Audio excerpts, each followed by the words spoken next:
એટલે પ્રશ્ન એવો છે કે અન્ન વસ્ત્ર આશરો એ આપણી અંદર પર્યાપ્ત પ્રમાણમાં હોય છતાં અપેક્ષાઓ, મહત્વાકાંક્ષાઓ, ઈચ્છાઓ આપણી અંદર હોય છે, તો આપણે શું કરવું એમાં? એટલે આ જે ઈચ્છાઓ છે, કામનાઓ છે, એ કેમ ઉત્પન્ન થાય છે? આપણી જે ઇન્દ્રિયો છે, આપણી ઇન્દ્રિયો શબ્દ, સ્પર્શ, રૂપ, રસ, ગંધ, એ બધી ઇન્દ્રિયોની ઇમ્પ્રેશન છે એ આપણી અંદર આવે છે. અને ઇમ્પ્રેશનો અંદર આવે છે અને અંદર કોણ છે, અંદર કોણ છે એની ખબર નથી. ઇમ્પ્રેશન અંદર આવે છે અને ઇમ્પ્રેશન જે આવે છે એ આપણે બની જાય છે. આપણે અમુક જાતિના, અમુક કુટુંબના, અમુક સમાજના, અમુક સંસ્કૃતિના આપણે બની જાય છે. બહારથી ડેટા આવે છે. હવે એની અંદર ડેટા છે, અંદર જે ડેટા છે એ કોની સામે જાય છે? શબ્દ કોની સામે જાય છે? સ્પર્શ કોની સામે જાય છે? રૂપ કોની સામે જાય છે? રસ કોની સામે જાય છે? ગંધ કોની સામે જાય છે? ખબર નથી.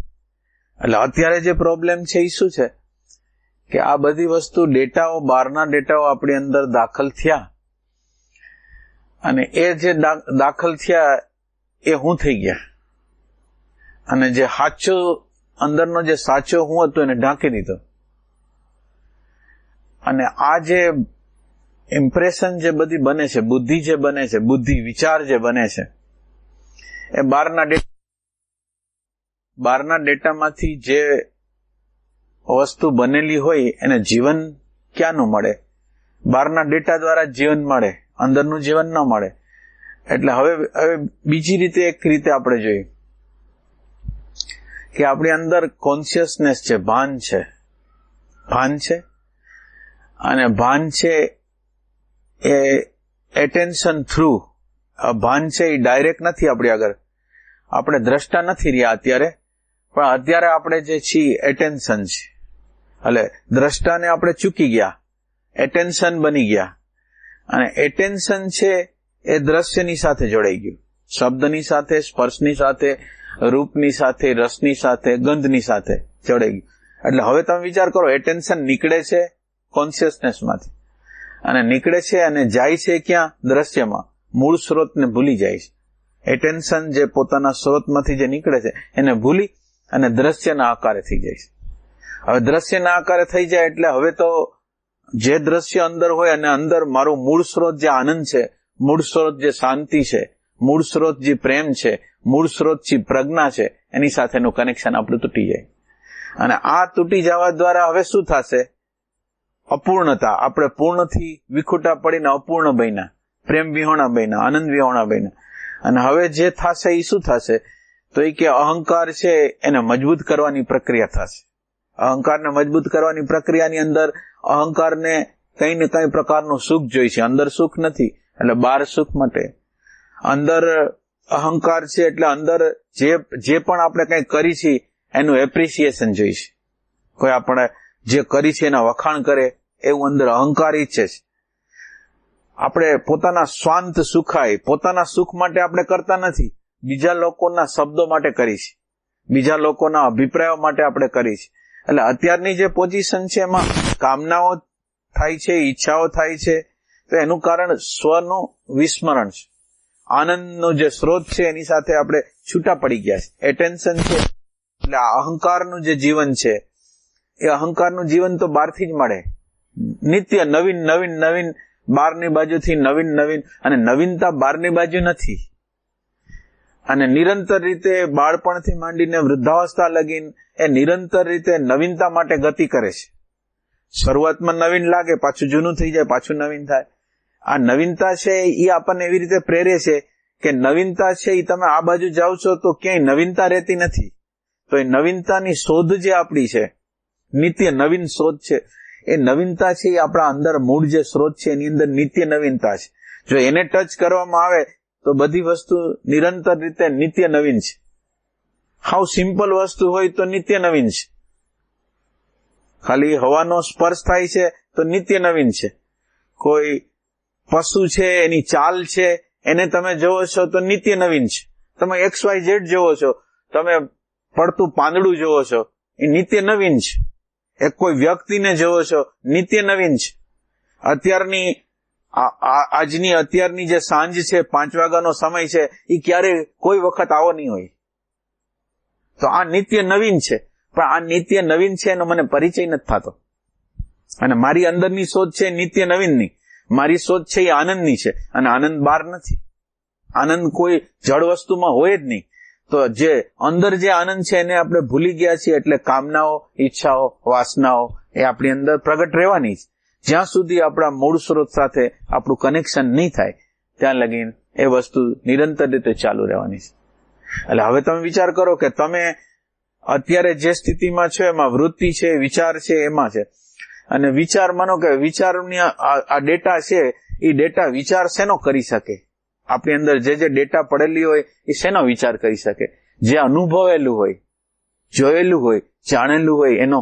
પણ જેનો અનુભવ નથી થયો એનો કેવી રીતે વિચાર કરી શકે? એટલે આપણી પોઝિશન કેવી છે કે જે મૂળ સ્ત્રોત છે એને કઈ અડી શકતા નથી.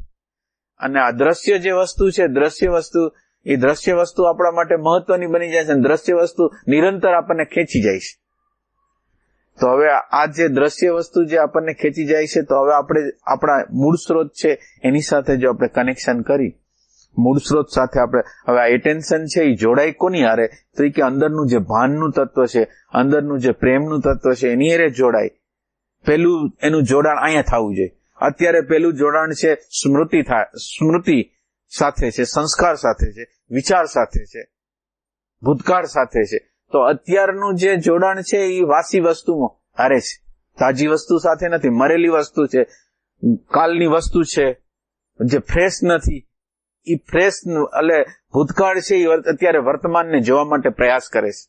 અને ભૂતકાળ જયારે વર્તમાનને જોવાનો પ્રયાસ કરે એટલે એને વર્તમાન દેખાય નહીં, અને ભૂતકાળ જે પોતાના ચશ્મા હોય એ ચશ્મા દ્વારા જોવાનો પ્રયત્ન કરે. એટલે આ જોવાનો જે પ્રયત્ન છે એમાં નિત્ય નવીનતા ન હોય, એમાં થાક હોય કે દરરોજ આના. પણ જો આપણે અંદરનો જે ચેતન તત્વ છે એની સાથેના સંપર્કમાં હોય, એના સંબંધમાં હોય, એના સાથે અનુસંધાનમાં હોય, તો એ અનુસંધાન એની સાથે કરો તો કોઈ પણ વસ્તુ છે એ નિત્ય નવીન લાગે, કોઈ પણ વસ્તુ છે એ આનંદરૂપ લાગે, કોઈ પણ વસ્તુ છે એ પ્રેમરૂપ લાગે. તો પેલો ટચ આપણે કોને કરવાનો છે?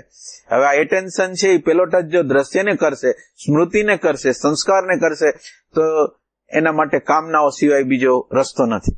અને જો પેલો ટચ છે એ અંદરના ભાનને, અંદરના સતને, અંદરના પ્રજ્ઞાને જો ટચ કરશે તો એના માટે વસ્તુ નિત્ય નવીન છે, આનંદરૂપ છે, પ્રેમરૂપ છે. એટલે આપણી અંદર જે કામનાઓ રહે છે એ બધું રહે છે. અને બીજું શું થાય? જીવન છે એ સમજાતું નથી. જીવન છે એ અહંકાર વાળું છે, અને અહંકાર છે એને એટેન્શન જોઈ છે, એને માન જોઈ છે, એને જસ જોઈ છે, મોટાઈ જોઈ છે. તો હવે આ જે અહંકાર જે જસ ઝંખે છે, હવે અહંકાર છે એટલે એનો અર્થ એમ છે અંધકાર છે. અહંકાર છે અંધકાર છે. અહંકાર એટલે શું? આખું વિરાટ વિશ્વ છે આપણે. તમે વિરાટ વિશ્વની અંદર નજર કરો તો વિરાટ વિશ્વની અંદર આ પૃથ્વી શું છે? તો પૃથ્વી આમ સેલ બરાબર નથી, અને ઈ સેલ બરાબર નથી. એની અંદર આપણો પૃથ્વીલોક છે, એમાં માણસો છે, એમાં કેટલા જીવ જંતુ છે, એમાં આપણે માણસો છે. માણસોની અંદર લાખો કરોડો છે, એમાં આપણે એક છીએ, અને એમાં એક છીએ, એમાં આપણને એવું લાગે છે આપણે કંઈક છીએ. એટલે અત્યારે પ્રકાશ નથી એટલે આપણે કઈ કરતા કઈ આપણું હોવા પણ વ્યક્તિત્વ નથી, અહંકાર નું કોઈ અસ્તિત્વ નથી, છતાં એને આપણે મોટું માની છે. આપણા પ્રસંગોને બહુ મોટા માની છે, આપણી આજુબાજુની પરિસ્થિતિઓને બહુ મોટી માની છે. તો કે આપણી અંદર જો પ્રકાશનું તત્વ હોય, પ્રકાશનું જો તત્વ હોય તો આ પ્રકાશ છે ને એ આ જોઈ લઈએ કે આની વાસ્તવિકતા નથી. અહંકાર છે એ તો રોલ છે, અહંકાર છે એ તો રોલ છે, એ રોલ કરવાનો છે. હું એ નથી, મારું હોવું અલગ છે. એટલે અત્યારે આપણી પોઝિશન છે એ રોલ છે એ સાચો થઈ ગયો, અને જે વાસ્તવિક સ્વરૂપ છે એ ભૂલાઈ ગયું છે. એટલે હવે જેમ આપણે આપણું અનુસંધાન છે એ આની અંદર કરશું, આ ભાનની અંદર, સતની અંદર, તો પછી પેલો ટચ જો એને થશે અને ન્યાથી જીવન આપણું શરૂ થશે, ન્યાથી દ્રષ્ટિ શરૂ જો થશે તો આપણી કામનાઓ નોંધ આવશે. હવે કામનાઓ એટલા માટે છે કે મને અત્યારે સુખ મળતું નથી, અત્યારે આ ક્ષણે મને સુખ લેતા આવડતું નથી, એટલે હું કલ્પના કરું છું, પાર્ટીમાં જઈશ તો આનંદ આવશે, ટીવી જોઈશ તો આનંદ આવશે, અહીંયા જઈશ તો આનંદ આવશે. એનું કારણ શું છે કે અત્યારે આ ક્ષણે મને આનંદ લેતા આવડતું નથી. અને આનંદ લેતા નથી આવડતું એનું કારણ શું છે કે અત્યારે હું ભૂત અને ભવિષ્યમાં છું, અને અત્યારે જે છે એ સૌંદર્ય વાળું છે, એ આનંદ વાળું છે, એ પ્રેમ વાળું છે, પણ મારી નજર પડતી નથી કારણ કે હું ભૂત સાથે જોડાયેલો છું. એટલે હવે જો પેલો ટચ આની સાથે જો આપણે કરી શકીએ તો આપણને બધું પ્રેમમય લાગે, આનંદમય લાગે. હાવ સિમ્પલ વસ્તુ કરતા હો, તમે બ્રશ કરતા હો તો તમને બ્રશ કરવાનો આનંદ લાખો કરોડો લોકો તમને માન આપતા હોય એના કરતા મોટો લાગે. બ્રશ કરો છો અને બ્રશની અંદર તમારું પેલું એટેન્શન છે એ ભાનમાં છે. એક અંદર ભાન છે અને બ્રશ થાય છે. ભાન દ્વારા તમે બ્રશ કરો છો તો આ બ્રશ કરો છો એ કર્મ યોગ છે, પરમાત્મા સાથેના જોડાણ દ્વારા યોગ છે. તો આ તમારું બ્રશનું જે કાર્ય છે એ આનંદરૂપ છે, પ્રેમરૂપ છે.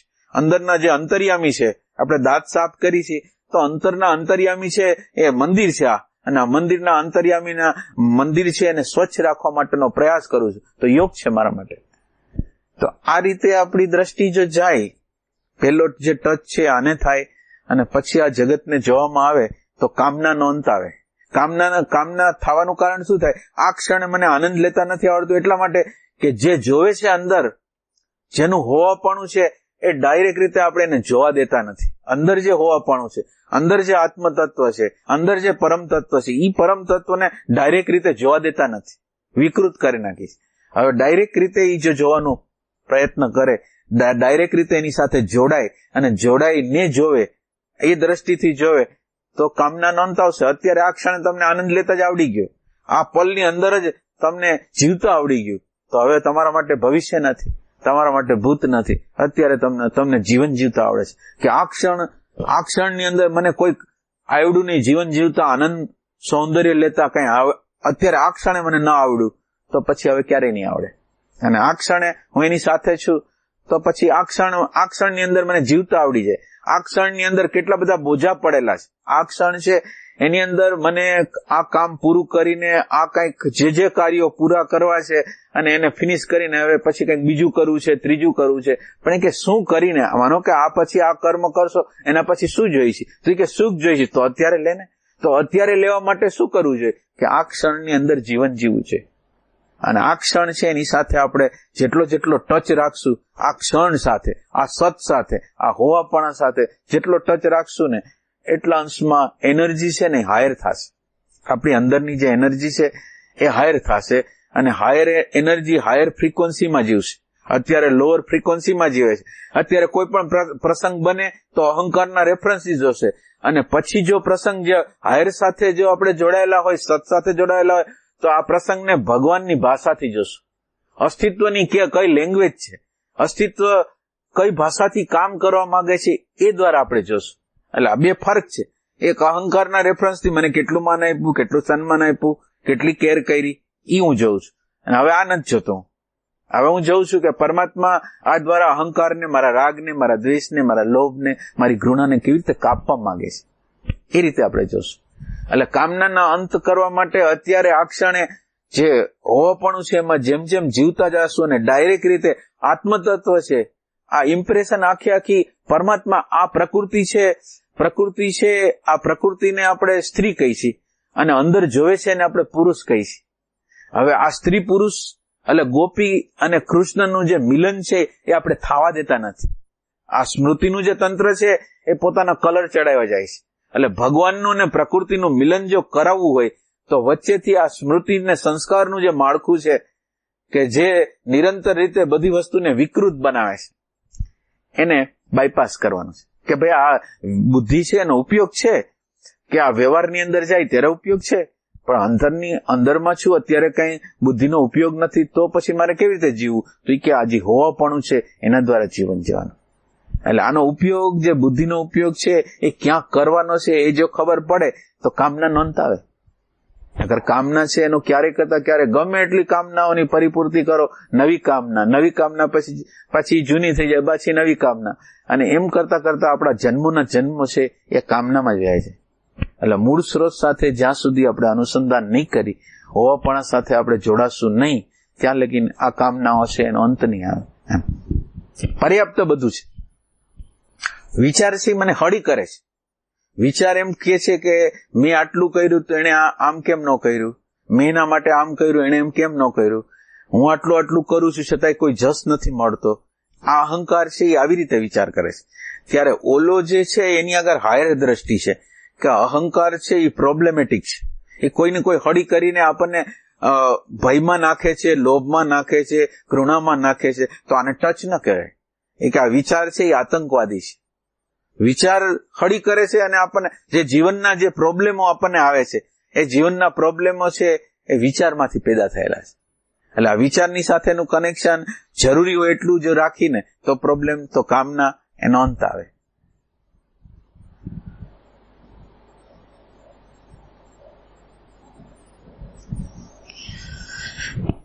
એટલે ફ્રીક્વન્સી, અત્યારની જે ફ્રીક્વન્સી છે ને એ લોઅર પ્રકારની છે. ભૂત, ભવિષ્ય, રાગ, દ્વેષ, અહંકાર ઓરિએન્ટેડ છે. હવે આ લોઅર પ્રકારની પ્રકૃતિ છે એટલે હવે એમાં પ્રકાશ નથી. હવે તો હાયર પ્રકારની જે પ્રકૃતિ છે વર્તમાન, આપણે વર્તમાનમાં જીવવાનો પ્રયાસ કરી તો આ વર્તમાન છે એ આપણને જે ફેક્ટ છે, અત્યારની જે રિયાલિટી છે એ આપણને બતાવશે.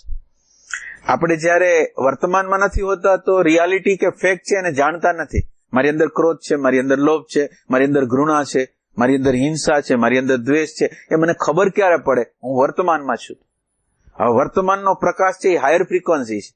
અને આ હાયર ફ્રીક્વન્સીમાં તમે જેમ જેમ જીવતા જાઓ ને એમ હાયર ફ્રીક્વન્સીની અંદર પછી તો પોઝિટિવનેસ છે, અહોભાવ છે, આશ્ચર્ય છે. તો હવે આપણે જેટલું હાયર ફ્રીક્વન્સીમાં જીવન જીવશું એટલા અંશમાં આપણી અંદરની ઉર્જા પણ ઉર્ધ્વ થશે, શુદ્ધ થશે અને ટ્રાન્સફોર્મ થશે. એટલે આ પ્રોસેસ છે એ હાયર સાથે જોડાવાની પ્રક્રિયા કરવાની છે.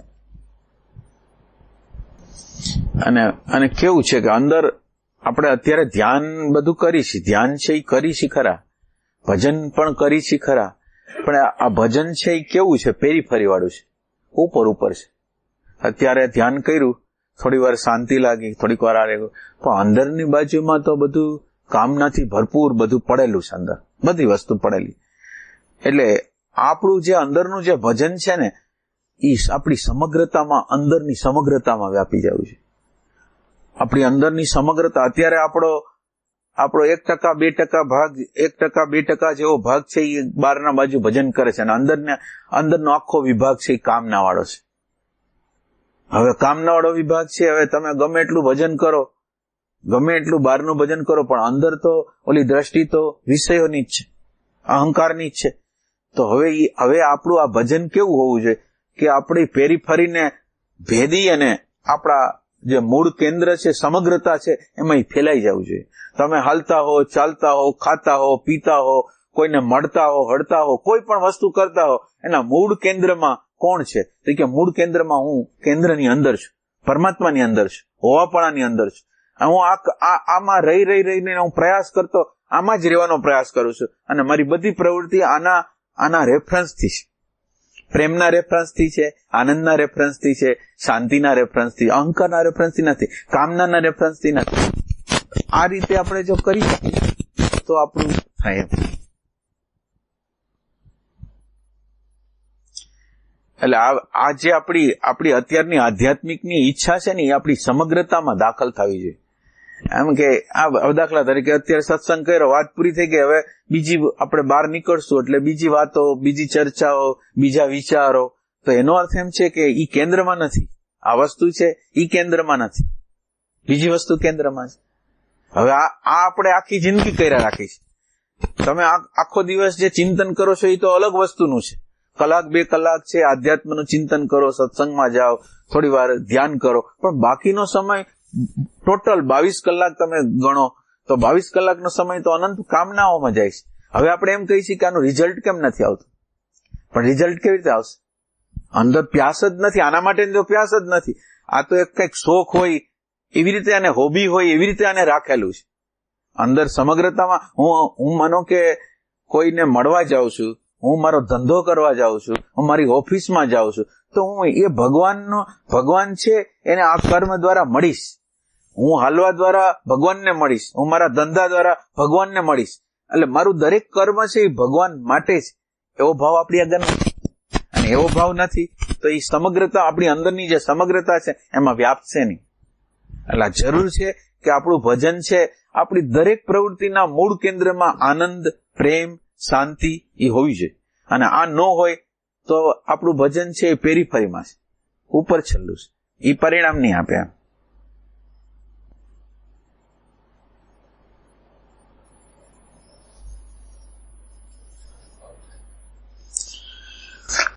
પેલા થોડી ઘર તો કરી હે કેટલા કલાક થાય છે તો વાંધો નહીં, 2 કલાક ને 3 કલાકમાં, 3 કલાક ને 4. પ્યાસ હોય તો શું ન થાય?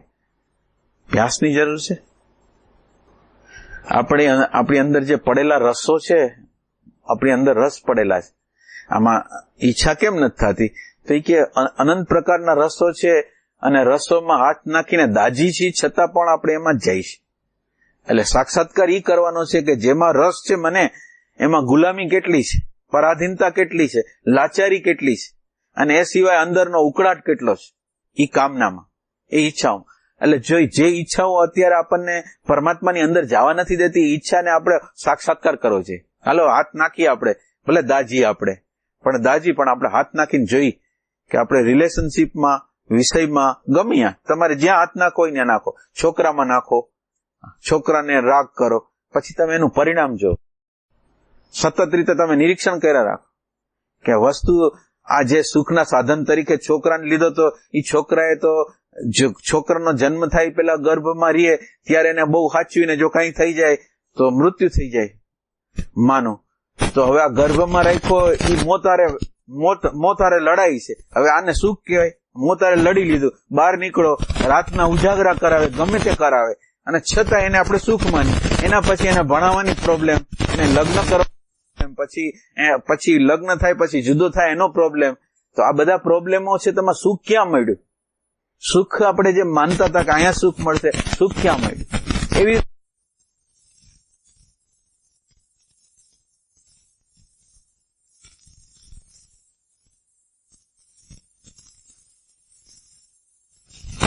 પણ ડિઝાયર મને શું આપે છે? મને આ પલે, આ ક્ષણે એ ડિઝાયર, ઈચ્છા, એ કામના મારી અંદર શું શું કરે છે એ ખાલી હું જોઉં છું. અને જો મને સુખ આપતું હોય તો રાખવું છે, નકર જવા દેવું. ગુલામ બનાવતું હોય તો મારે છોડી દેવું છે. એટલે આપણે અત્યારે પ્રોબ્લેમ છે એ અત્યારની જે ડિઝાયરો છે એ આપણને લાચાર, પરાધીન, ગુલામ, કામનાવાળા, સ્વાર્થવાળા કેવી રીતે બનાવે છે, આપણા અંતઃકરણને બગાડે છે, સંકુચિત કરે છે, એની આપણને ખબર નથી. એટલે ખબર નથી એટલે પછી આપણને પ્રોબ્લેમ લાગતો નથી.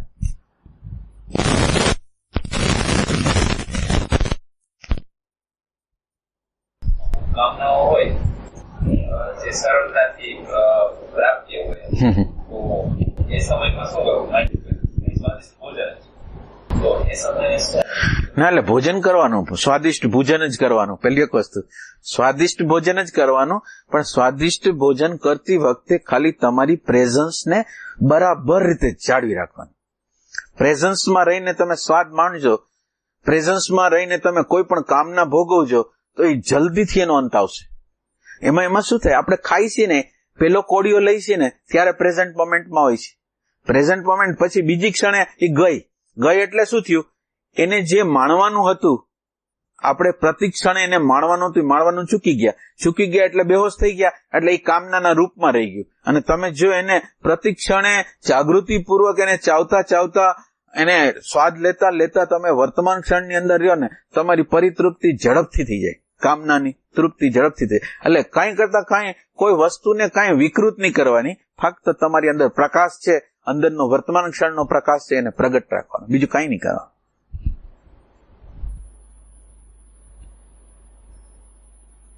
આપણા અત્યાર સુધીની જે બધી સાધનાઓ છે ને એ પલાયનવાદ છે.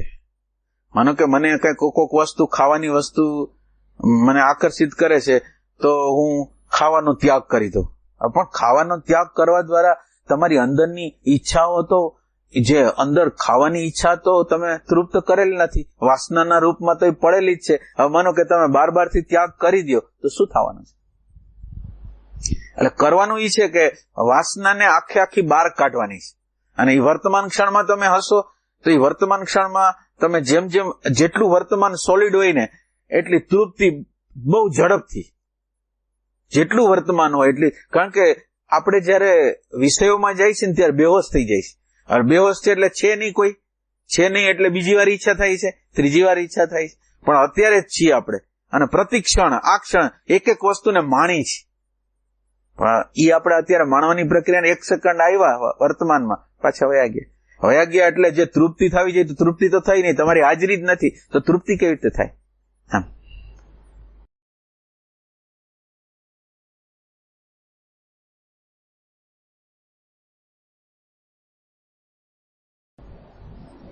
કેવું છે? એક બીજા પ્રકારનું સ્નાન. હા હા, આ તો બરાબર સાંભળ્યું ને? બરાબર. હા, તો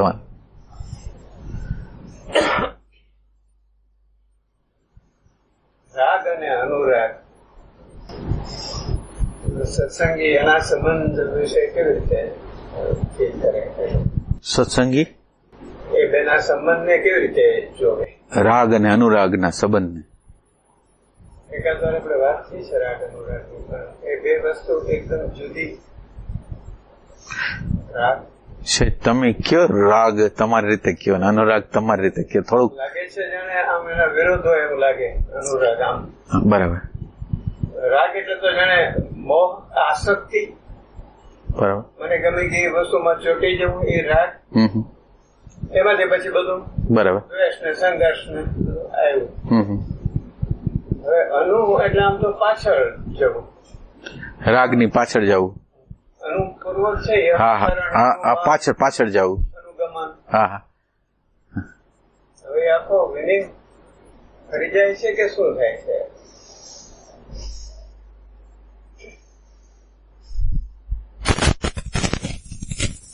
એક અનુરાગ છે ને એક રાગ છે.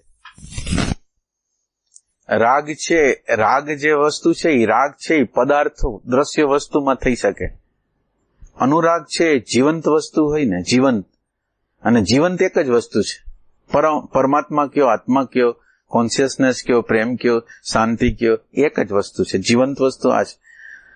હવે દ્રશ્ય વસ્તુમાં જે દ્રશ્ય વસ્તુની અંદર જે આસક્તિ થઈ જાય એ રાગ કહેવાય. અને દ્રશ્ય વસ્તુમાં આસક્તિ થવાનું કારણ એવું છે કે આ જે ચેતન તત્વ, જે જીવંત તત્વ છે એની સાથેનું અનુસંધાન તૂટી જાય.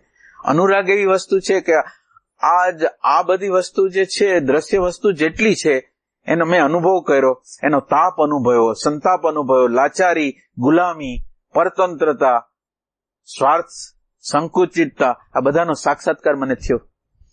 અને સાક્ષાત્કાર થયો એના અનુસંધાનમાં મેં આ વસ્તુને છોડી દીધી. આ ગુલામી જે ગુલામ બનાવે છે, પરાધીન બનાવે છે, લાચાર બનાવે છે, સ્વાર્થી બનાવે છે, સંકુચિત બનાવે છે, એને મેં છોડી દીધું. અને એની જગ્યાએ આ જે જીવંત વસ્તુ છે, જીવંત તત્વ છે, જેને ભાન કહેવાય, જેને સત કહેવાય, જેને પ્રેમ કહેવાય, એની સાથે જે ચોંટવાની, એની સાથે જોડાવાની જે પ્રક્રિયા છે એ અનુરાગ છે. એટલે અનુરાગ છે એ જીવંતતા સાથે થાય, અને રાગ છે એ મરેલી વસ્તુ, દ્રશ્ય વસ્તુ, સ્થૂલ વસ્તુ એની સાથે થાય. એટલે રાગ અને અનુરાગનો ફરક એટલો છે ને. અનુરાગ છે એ ઘણા પ્રકારના વિવેકનું પરિણામ છે. રાગ છે એ અંધકારનું પરિણામ છે. આપણે અંધારામાં જીવતા હોય એટલે રાગ થાય, અને પ્રકાશમાં જીવતા હોય તો અનુરાગ થાય. એટલે અનુરાગ છે એ જેની અંદર વિવેક જાગેલો હોય એ લોકો જ કરી શકે. એટલે અનુરાગ આપણને નથી અત્યારે અનુરાગ છે આ બધા જે આનંદો, બધા જે સુખો જેમાંથી નીકળે છે એની પાછળ જવું. જે સુખ, જે આનંદ જ્યાંથી નીકળે છે એ સ્ત્રોતની પાછળ જવું, એ અનુરાગ છે. મૂળ સ્ત્રોત છે એને શોધી એની સાથે જોડાવું, એ અનુરાગ છે. એમાં કઈ એટલે અનુરાગ છે રસ્તો રાગને છોડવાનો. હા, રાગની છે. અનુસંધાન તમે કહો છો. હા, આ એનો પર્યાય કહેવાય.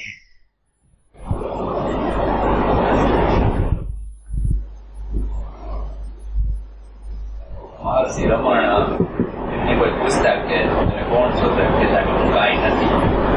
તો એ શાસ્ત્રો, વેદો અથવા કે આધ્યાત્મિક સતત જાણવા મળે છે તો એવું જ જાણવા મળે શરૂઆતમાં કે હું આત્મા છું એમ ખાલી બીજા પાસે જાણે એમ. તો રમણ મહર્ષિ એમ કેમ કહેતા કે હું કાંઈ નથી એમ? એટલે આધ્યાત્મની યાત્રા એવી યાત્રા છે, એ આધ્યાત્મની યાત્રા કેવી છે? અજ્ઞાનથી પૂર્ણતા સુધીની યાત્રા છે. અજ્ઞાન છે ત્યાંથી માંડીને પૂર્ણતા સુધીની યાત્રા છે. હવે પૂર્ણતા સુધીની યાત્રા છે એ આત્મિક દ્રષ્ટિએ ભ્રમણા છે. આપણે જે સાધકની દ્રષ્ટિએ આપણે અત્યારે જે જગ્યાએ ઉભા છીએ એ જગ્યાએ એની સત્યતા છે, પણ આત્માના રેફરન્સથી નથી અજ્ઞાન, નથી આવરણ, નથી વિક્ષેપ, નથી પરોક્ષ જ્ઞાન, નથી અપરોક્ષ જ્ઞાન. એટલે આ બધી પ્રકૃતિની તમામે તમામ વસ્તુ છે ને એ આત્મામાં નથી. પ્રકૃતિની તમામે તમામ વસ્તુ. અને આત્મા શબ્દ કે પરમાત્મા શબ્દ આવ્યો ક્યાંથી? આપણે જેને બ્રહ્મ શબ્દ કહી છે આવ્યો ક્યાંથી? તો એ કે આપણે અત્યારે અલ્પ છીએ. આપણે અત્યારે વિચાર વૃત્તિ સાથે જોડાઈ ગયા એટલે આપણે અલ્પ છીએ. અલ્પ છીએ એને તોડવા માટે આ વ્યાપકતાનો આધાર લીધો, આત્મતત્વનો આધાર લીધો. એ આત્મતત્વનો આધાર લઈને આપણે કેમ આપણે નાઈશી ત્યારે કચરો કાઢવા માટે હાબુને લગાડીશ અને હાબુને પછી કાઢી નાખીશ. એમાં બ્રહ્મતત્વ, આત્મતત્વ છે એ કચરો કાઢવા માટેની પ્રક્રિયા છે. અને કચરો કાઢ્યા પછી પોતે નીકળી જાય, આત્મા નીકળી જાય, બ્રહ્મ નીકળી જાય અને શૂન્યતા. એમાં કઈ વસ્તુ નથી. આત્મા જે છે, આત્મા શબ્દ છે, બ્રહ્મ શબ્દ છે, એના અર્થો છે, એના સંકેતો છે, એવું કાંઈ ત્યાં નથી. આત્માની અંદર કાંઈ નથી. એટલે ઈ એમ કે છે, મહર્ષિ રમણ એમ કે છે કાંઈ નથી હું, તો એ કાંઈ નથી એ વસ્તુ સાચી છે. એટલે આત્માને છોડવાનો છે, પરમાત્માને છોડવાના છે અને શૂન્યતામાં સ્થિત થવાનો છે. આ બધી ઉપાધિઓ છે અને ઉપાધિઓ છે એ ઉપયોગી છે. અજ્ઞાનમાં છીએ તો પછી વ્યાપકતાને પકડી લેવાય, આત્માને પકડી લેવાય. આત્માને પકડ્યા પછી પરમાત્માને પકડી લેવાય અને પરમાત્માને પકડ્યા પછી આત્મા પરમાત્મા બેયને છોડીને જે છે જેવું છે એમાં બસ, પછી એમાં કઈ વસ્તુ નથી. હવે માનો કે વહેવું જે થશે ને, જે વહેવું જીવનનું વહેવું થશે ને, એ જે સ્ત્રોત છે, હવે એમાં બોલવાનું નથી હું પ્રેમ છું, હું આનંદ છું. પ્રેમમાંથી જ એનું કાર્ય છે, આનંદમાંથી જ એનું કાર્ય છે, શાંતિમાંથી જ એનું કાર્ય છે, દ્રષ્ટામાંથી જ એનું કાર્ય છે. એટલે એને હવે બોલવાનું નથી. શરૂઆતની અંદર બધા બોલે કે હું આત્મા છું, પરમાત્મા છું, પણ એ આનંદના સ્ત્રોત સાથે જોડાઈ ગયો, પ્રેમના સ્ત્રોત સાથે જોડાઈ ગયો, હવે શું બોલશે? એટલે આત્માના પ્રદેશમાં કોઈ અજ્ઞાનથી માંડીને પૂર્ણતા નામની વસ્તુ નથી. પ્રકૃતિની કોઈ વસ્તુ એમાં નથી. એટલે એમ કે છે હું કઈ નથી. એટલે શૂન્યતા છે ને, એક સેન્સથી શૂન્યતા, હું કાંઈ નથી ને, એ અલ્ટિમેટ છે. હા,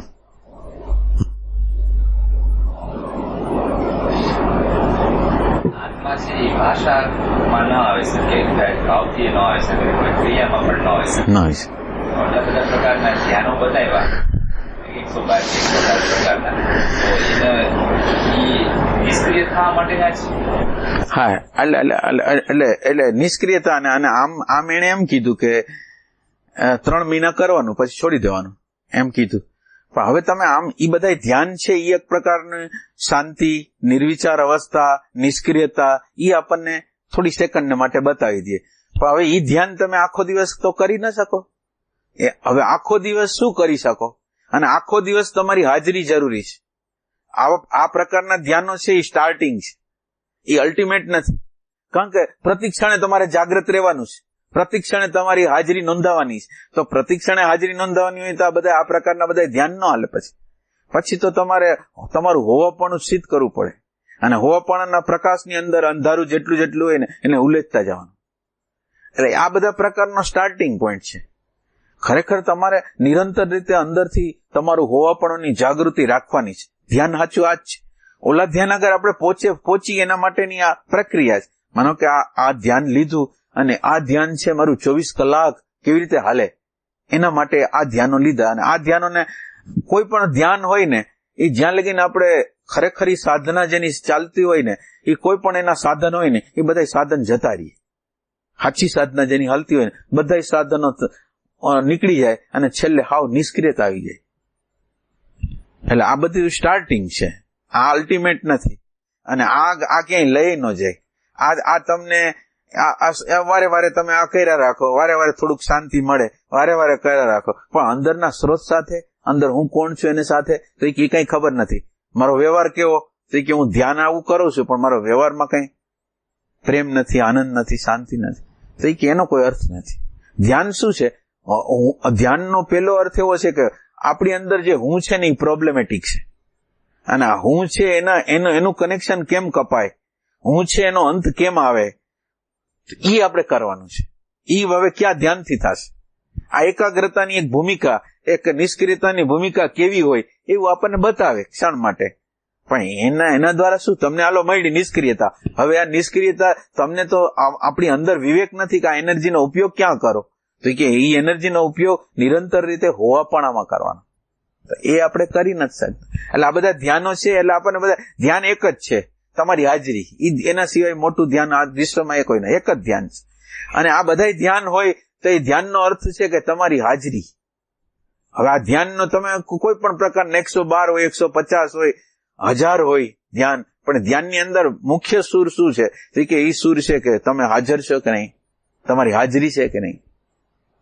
કોઈ પણ રેફરન્સથી તમારે હાજર રાખવાનો પ્રયાસ છે એમાં. એમ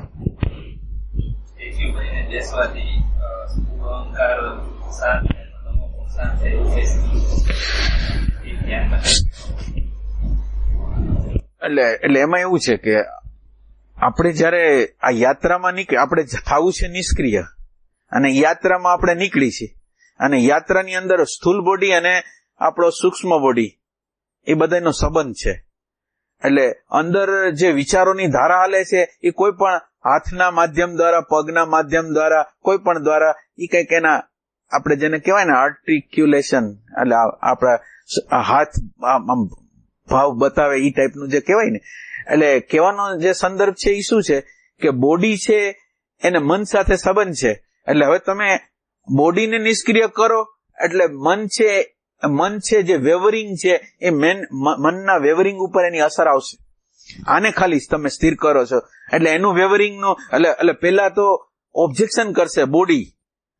મન છે એ સતત રીતે વેવરિંગ છે, તો વેવરિંગ છે એટલે શું કરશે? બોડી આમ ખંજોળ કરવાનો પ્રયત્ન કરશે, બીજું કરવાનો કરશે, ત્રીજું આમ તમને સપોર્ટ નહીં કરે. શરૂઆતની અંદર કઈક વિચાર આવશે કે મારે આ બાકી રહી ગયું, હાલો આ કરી આવું, એમ કરીને તમને નહીં કરવા દે.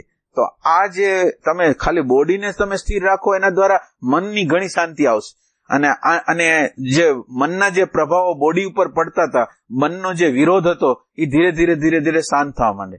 અને આ શરીરની જે શાંતિ આવી ને પછી મનની અંદર જે વિચારો આવે ને એને આપણે શાંતિથી જોઈ શકીએ.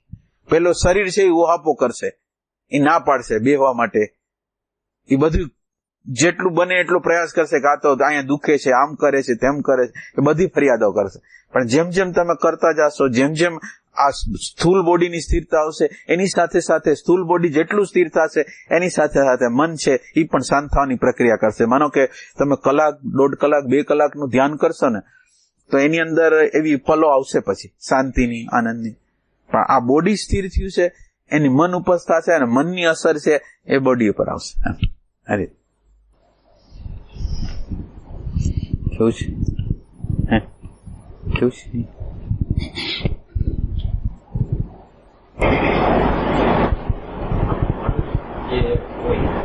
બોડી સ્થિર મન ઉપર અસર આવે, મન સતત પ્રતિક્રિયા અને આમ કલ્પના ઉપર જે બોડી સ્થિરતા એટલે મનની સ્થિરતા એટલે શું ખબર છે?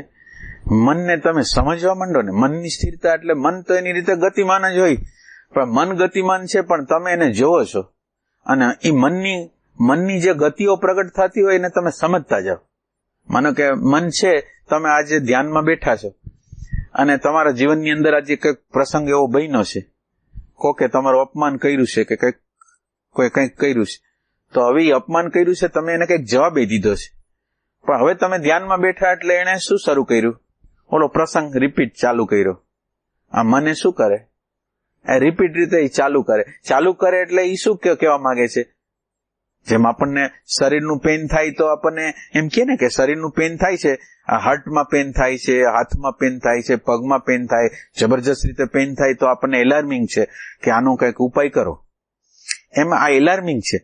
આપણને આ કિસ્સો વારે વારે આવે કે એને આમ કહી દીધું હોત તો સારું હતું, એને આમ કહી દીધું, આમ જવાબ દીધો હતો સારું હતું, એને આમ કર્યું. એ બધા વિચારોની આખી ધારા હવે થઈ ગઈ છે અડધી કલાક, 2 કલાક, 3 કલાક પહેલા. તમે ધ્યાનમાં બેસો છો, એની પ્રસંગ તમારી સામે આવે છે, તો એ તમારી સામે આવે છે એ શું કહે છે કે તમે મને સમજો. આ તમને આ પ્રોબ્લેમ જે થઈ ગયો છે, આ તમને કોઈક અહીંયા અંદર એલાર્મિંગ કંઈક તમને આ પ્રોબ્લેમેટિક છે, એટલે અમે તમારી સામે આવીશ.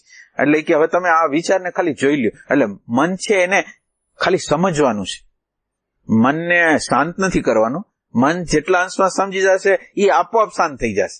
મનને શાંત કરવા માટે લડાઈ કરવાની જરૂર નથી. ખાલી મન જે રીતે પ્રગટ થતું હોય એને ખાલી તમે જોવો ને સમજો ને, તમને અંદર આશ્ચર્ય થાય, તમને આનંદ થાય કે હારો આ પોઈન્ટ મનને આવું હોય. અને તમારું મન છે એવું નહીં, તમારું મન છે એને તમે જાણતા હો ત્યારે આખા વિશ્વના મનને જાણતા હો.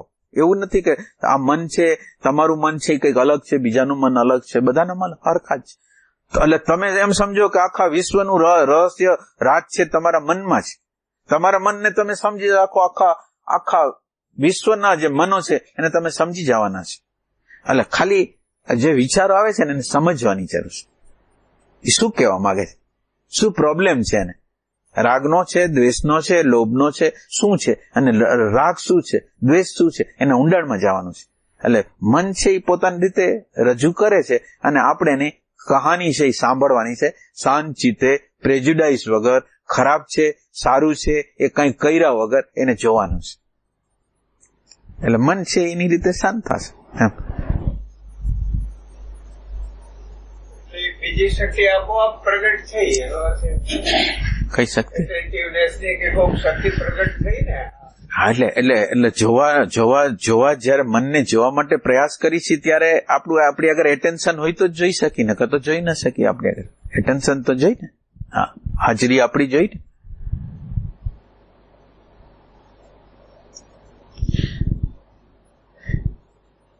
એમાં શું થાય, આપણે કઈ કરવા નથી છીએ, કરવાનું કઈ નથી.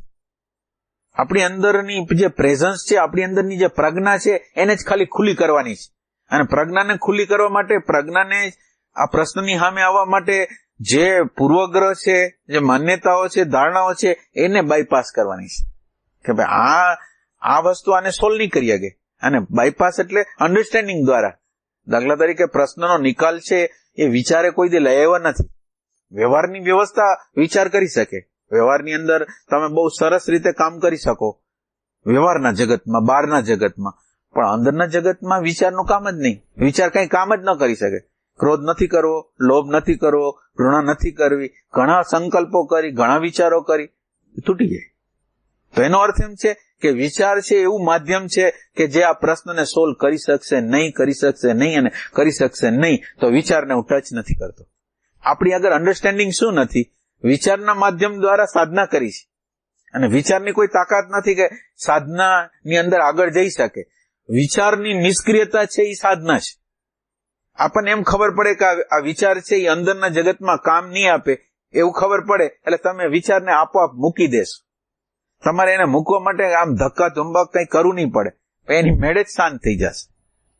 એટલે આપણે જે કરવા મથી છે શું થાય, ફાઇટિંગ કરવા જાય છે.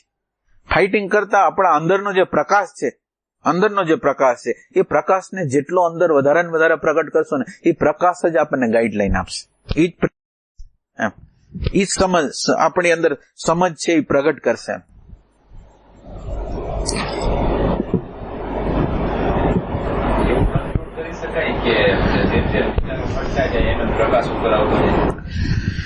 વિચાર ઘટતા જાય એમ નહીં, વિચાર સમજાતા જાય. ઘટતા જાય, ઘટી જાય છે. કેટલાય લોકોના ઘટી જાય છે, કેટલાય લોકોને સમાધિ લાગી જાય છે, પણ એ સમાધિ તો પછી વહી જાય છે. અમુક સમય પછી સમાધિ ઉડી જાય. ઓલા સંસ્કારોની પ્રબળતા જયારે આવે ત્યારે સમાધિને બધાને ઉડાડી દે. ક્યાં ઉડાડી દે કઈ ખબર ના પડે. એટલે વિચારોને સમજવું ને, વિચારો વચ્ચેનું જે સ્પેસ બનાવવું અને વિચારોને પ્રેમથી જોવું. વિરોધાભાસથી, ખરાબ છે એવી રીતે, ભયંકર છે એવી રીતે નહીં, પ્રેમથી. આપણું કોઈ પ્રેમાસ્પદ હોય અને આપણને કેમ પોતાના દુઃખની કહાની કહેતું હોય, એમ આપણે એને કેમ એને પ્રેમથી સાંભળીશ, એમ આને પ્રેમથી સાંભળવાનું છે. એટલે ખરાબ કઈ નથી, પ્રકૃતિની અંદર ખરાબ કોઈ વસ્તુ જ નથી.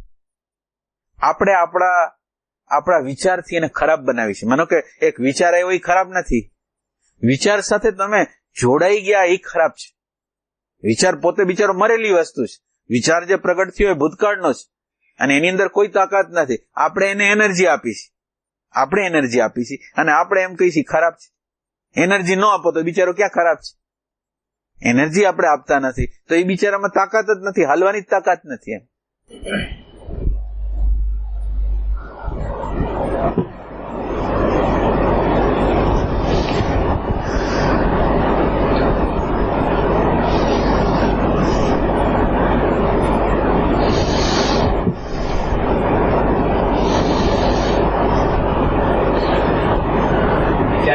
જોડાઈ ગયા પછી કર્મમાં આવે ત્યારે નવો સંસ્કાર પડે એવું કહી શકાય? ના, વિચાર પોતે જ એનું બીજ છે.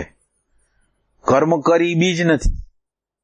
વિચાર છે એને જ તમને ધક્કો મારીને ઈચ્છા કરાવી, એને જ ધક્કો મારીને ક્રિયા કરાવી. એટલે વિચાર છે એ બીજ છે, કર્મ છે એ બીજ નથી. પણ કર્મ દ્વારા એ ટ્રેક મજબૂત થાય. કર્મ જેમ જેમ જેમ જેમ કરતા જાય એમ ટ્રેક થઈ જાય, એ સંસ્કાર થઈ જાય. એમ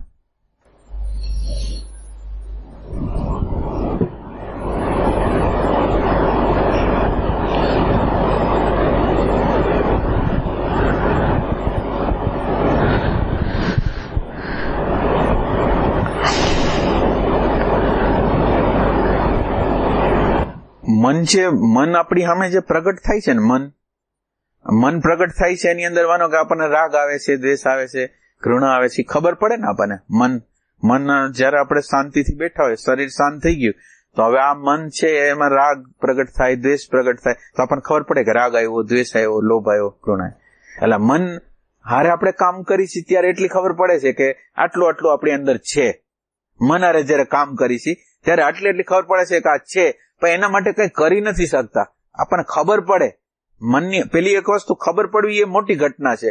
પેલા મને ખબર પડે ને કે મારી અંદર ક્રોધ છે, મારી અંદર લોભ છે, મારી અંદર ઘૃણા છે, તો એ મને સપોર્ટિંગ કરે કે મારે ટ્રાન્સફોર્મેશન હું કરી શકું, મારી ભૂલ મને ખ્યાલ આવે. એટલે મન ઉપર આપણે કામ કરી છીએ એનો અર્થ એટલો થયો કે તમને ખાલી ઉપરની પેરીફરીની ખબર પડે કે અહીંયા રાગ છે, દ્વેષ છે, લોભ છે, ઘૃણા છે, અને તમને હવે તમે બીજાને દોષ નથી આપતા, તમે તમને જવાબદાર ગણો છો કે બધાનું મૂળ હું છું. એટલે આ મનનું કામ થયું. પછી મનની નીચે છે ને વિચાર, આપણે જેને બુદ્ધિ કહી છે ને, મનની નીચે છે ને બુદ્ધિ છે, અને બુદ્ધિની અંદર હેતુ પડેલા હોય. એટલે મનના આપણે જો મનને જોવાની ક્ષમતા બરાબર રીતે આવે તો આપણને એમ ખ્યાલ થાય કે આ મન જે અત્યારે રાગ પ્રગટ કરે છે, દ્વેષ, એને આપણે કઈ કરી નથી શકતા, તો આનું કારણ શું હશે? આપણે આને ખબર તો બધી પડે, જાતું કા નથી? તો કે હવે જાતું નથી એનું કારણ એ છે કે જોતા આવડતું નથી. હવે પાછળ જવાનું છે. આ વિચાર છે, વિચાર પેલા તો વિચારની ખબર જ નહોતી, અને હવે મન જે છે એ પ્રગટ થાય છે એટલે વિચારની તો ખબર પડવા માંડી. પણ વિચારની અંદર હવે હેતુ જે પડેલો છે પાછળ, તો પાછળ આપણે જવાનું છે. એટલે આ લોકો એમ કે છે કે મનનો બુદ્ધિમાં અને બુદ્ધિનો આત્મામાં, મનનો બુદ્ધિમાં અને બુદ્ધિનો આત્મામાં લય કરવો. લય કરવાનો અર્થ શું થાય? બેક તમે જાતા જાઓ, પાછળ જાતા જાઓ કે હવે આટલું તો મેં કર્યું, હવે આનો હેતુ પકડાવો જોઈએ. માનો કે અત્યારે હું કઈક કામ કરું છું તો મારો હેતુ શું છે? માનો કે તમે સાધના કરો છો તો સાધનાનો શું હેતુ છે? સાધના કરી છે, સાધનાનો શું હેતુ છે? હવે શાંતિ ને રાગ દ્વેષ ને તમે પકડી રાખો, માનો કે આ હેતુ થયો, અને આને પકડી રાખો એટલે શાંતિ ન આવે. જો એક વાત યાદ રાખો, હેતુ છે એ આપણને શાંતિ ન આપે, આનંદ ન આપે, પ્રેમ ન આપે. હવે તમને જો હેતુ છે એ હેતુ રાખો છો એટલે હેતુ ભવિષ્યમાં લઈ જાય. તમે બરાબર જો, હેતુ છે એ ભવિષ્યમાં લઈ જાય, અત્યારનો વર્તમાન છે એ ચૂકાવે છે. તો હવે તમે શું કરો? જો આ સ્તર ઉપર તમે આવો તો આ જો તમને ખુલાસો થઈ જાય તો તમે ક્યાં આવો?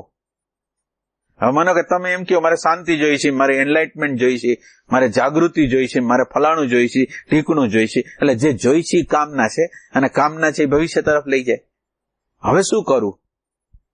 તમે જો આ પોઈન્ટ ઉપર આવ્યા હો, આ વિચારના પોઈન્ટ ઉપર આવ્યા હો, તમે સૂક્ષ્મ બન્યા હો, તો તમને ખ્યાલ આવે કે આ ખરેખર તમારે જે કરવાનું છે એ શું છે? તો એ કે તમારે માનો કે એક ગામથી બીજા ગામ જવું છે, તો તમારે બસમાં, ટ્રેનમાં, પ્લેનમાં તમે બેસી જાઓ. તો બસ કે પ્લેન કે ટ્રેન તો પકડવી પડે કે ન પકડવી પડે? હવે માનો કે તમારે શાંતિ જોઈશે, આનંદ જોઈશે, પ્રેમ જોઈશે, તો કઈ ગાડીમાં બેસવાનું? તો એ કે પ્રેઝન્ટ મોમેન્ટ. હવે જો તો પ્રેઝન્ટ મોમેન્ટને ચોકીને વિચારના કોઈ કામનામાં, કોઈ હેતુમાં ગયા, તમારે જે જોઈશે, શાંતિ જોઈશે, જે આનંદ જોઈશે, જે પ્રેમ જોઈશે, એ આ ક્ષણ છે ને એને સમજવા દ્વારા જ મળવાનું છે. તો હવે હું છે વિચાર નથી કરતો, હું હેતુને તોડી નાખું છું, હેતુને હવે નથી રાખતો, પણ હવે શું કરું? હેતુની જગ્યાએ આ વર્તમાનને એપ્લાય કરું છું. હવે વર્તમાનને એપ્લાય કરું તો હવે શું થયું? શાંતિ મળવી જ જોઈએ, આનંદ મળે જ મને, કારણ કે હું આ ક્ષણની અંદર જીવું છું. એટલે હું જે મારી અંદરનો પ્રેમ રહિત સ્થિતિ છે, આનંદ રહિતની સ્થિતિ છે, અશાંતિવાળી સ્થિતિ છે, એ અશાંતિવાળી સ્થિતિને હું સમજુ છું અને એની પાર જાઉં છું. એટલે મને શાંતિ મળે છે, એટલે મને આનંદ મળે છે.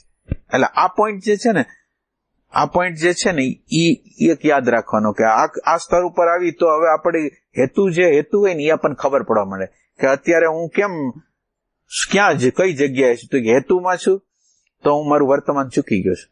હેતુ માટે શું કરવું જોઈએ? તો કે વર્તમાનમાં રહેવું જોઈએ. તો હવે મારે હેતુનો વિચાર કર્યા નહીં રાખવાનો, પણ જે વર્તમાન છે એના દ્વારા જે સિદ્ધ થવાનું છે એ વર્તમાનને પકડી રહેવાનું. એટલે આ જગ્યા ઈ છે, અને આ જગ્યાને તમે પકડી લ્યો એટલે તમે છેલ્લે આત્મતત્વમાં જ આવો, બીજે ક્યાંય ના આવો.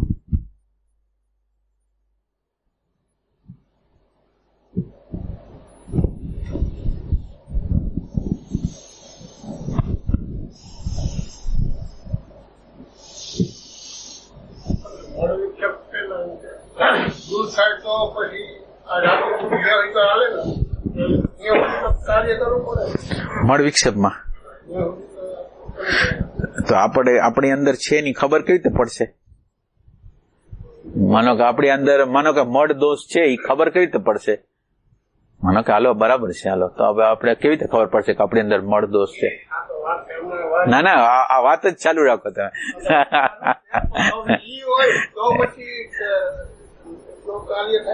એમ નહીં, હવે તમે વાત જ કરી છે તો આપણે મળને ને વિક્ષેપને ગોતવો તો પડે ને. આપણે ખાલી શબ્દનો જ આધાર લેશું કે એના ઊંડાણમાં જવું. ઊંડાણમાં જવું હોય તો તમારી અંદર મળ છે એમ આપણે જાણવું હોય તો કેવી રીતે જણાશે? આપણી અંદર મળ દોષ છે.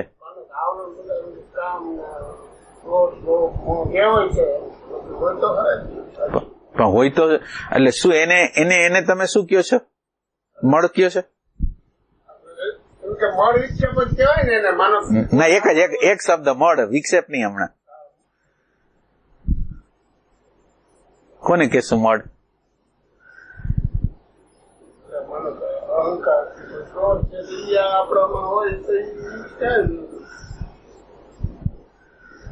ચોખ્ખું બરાબર તમને મજા આવે એવું સમજાય છે? સ્પષ્ટ છે તમને? સ્પષ્ટ એમ છે?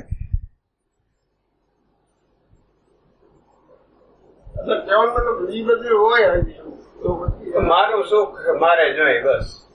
સેલ્ફ સેન્ટર ના, સેલ્ફ સેન્ટર જે છે ને સ્વાર્થનું કેન્દ્ર છે. એટલે પછી એમાં શબ્દ આવી જાય, સ્પર્શ આવી જાય, રૂપ. એટલે હું મહત્વનો છું, ઈ છે મળ કહેવાય. હું મહત્વનો છું, મારું સુખ, મારો સંતોષ, મારો આનંદ.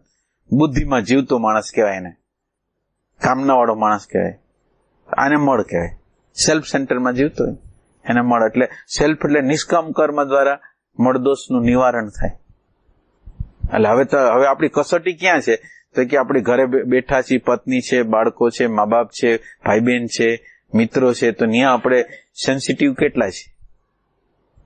આપણે એને હેલ્પ કરવા માટે કેટલા તત્પર છે? જ્યાં છીએ ત્યાં આપણે હેલ્પ કરવા તત્પર કેટલા છે? જેટલા હેલ્પ કરવા તત્પર છીએ એટલો મળદોષનું નિવારણ થયું છે. જ્યાં તમે હો ને ત્યાં તમને વિચાર પેલો તમારો ન આવે, પણ તમને વિચાર આવે બીજાનો કે આ બીજાને લોકોને શું શાંતિ કેવી રીતે મળશે, આનંદ કેવી રીતે મળશે, પ્રેમ કેવી રીતે મળશે, હેલ્પ કેવી રીતે થશે, એના દુઃખ કેમ દૂર થશે. એ જે અંદર વિચાર આવો ને એ નિષ્કામ કર્મ. એક એવું જોવા જેવું છે કે આ આમ વિચારો કર્યા કરી છે એટલે મેળ નથી પડતો. વેહવું પડે ને. એટલે મારું કહેવાનું એમ છે કે મળ ધારો કે ગયો એટલે હું સમજી ગયો કે આ માથા ઘૂંટણ હું મેં શરૂ કરી દીધું એકચ્યુઅલ, તો જ પછી વિક્ષેપની મને ખબર તો જ થાય ને. સાચી વાત છે. મળ ઉપર જયારે હું બરાબર કાબુ તો કેવી રીતે આવે, પણ મને ખબર પડી ગઈ કે આ બધી માથાકૂટના પ્રોબ્લેમને ડખા મારે કારણે શ્વાસના કેન્દ્રને કારણે એ એકવાર જો થશે કેવું તો જ હું વિક્ષેપ વિશે સમાન થાઉં. એ તો બરાબર. તો તમારે મારો શબ્દ છે વિક્ષેપ. હા સાચી વાત છે. પછી મને વિક્ષેપ પેલાડવા માંડે ખરેખર. હા પછી સાચી વાત. અને ઓલી વાત તો તમે આગળ કરી છે કે વિક્ષેપ ઉપર જયારે પૂરો કાબુ આવે તમારા ઉપર, તમારી જે છે તમારા હાથમાં આવી, ત્યારે જ પ્રશ્ન થાય કે હું કોણ છું. એ પેલા નથી. હા બરાબર. એટલે એમ આ જોડાય ના એ બરાબર છે.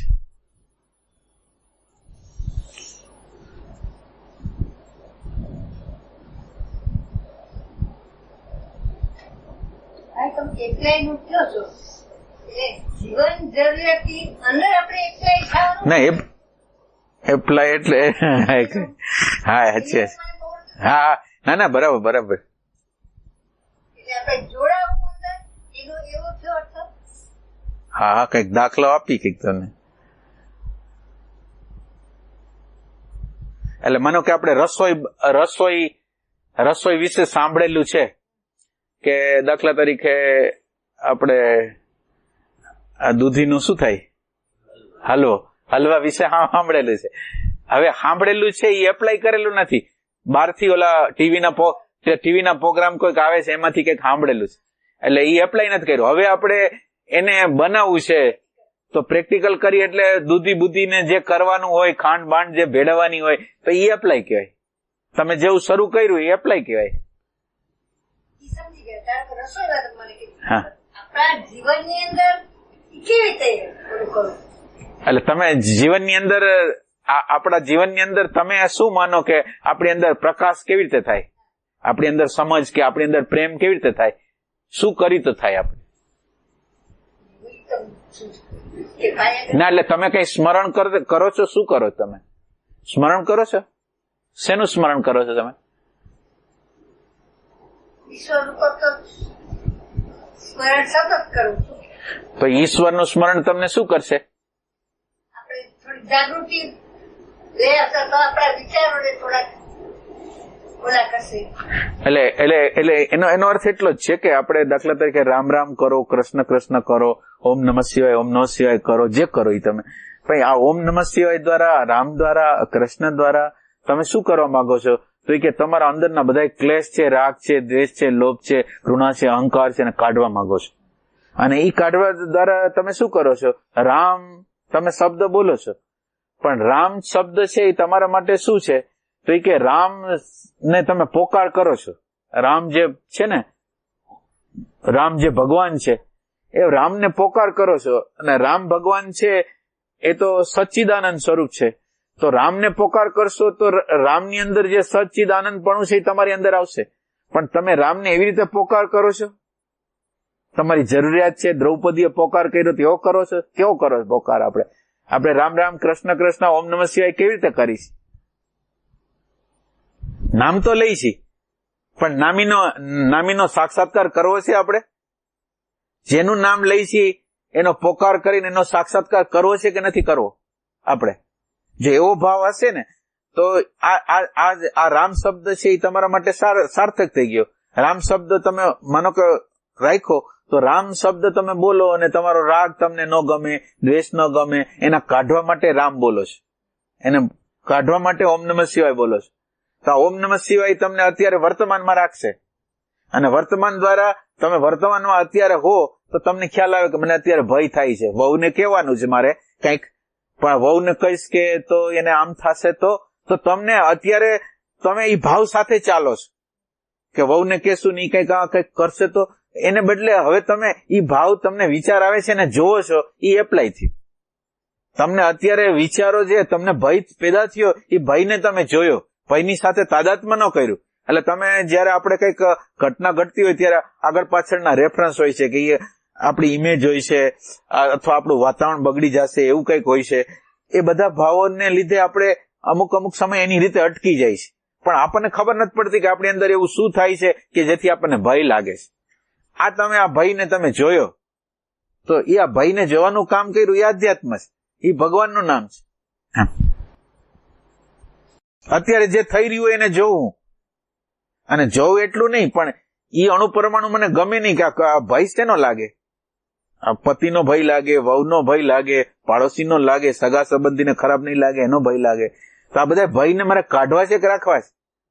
અત્યારે ભય છે એ આપણને હલાવે, અને ઓલું તમે થોડાક જુદા પડો તો તમને ભય ભારરૂપ લાગે. તમને એમ લાગે કે ભયને કાઢવો છે, ક્રોધને કાઢવો છે, લોભને કાઢવો છે, એવું લાગે. પોકાર કરવાનો.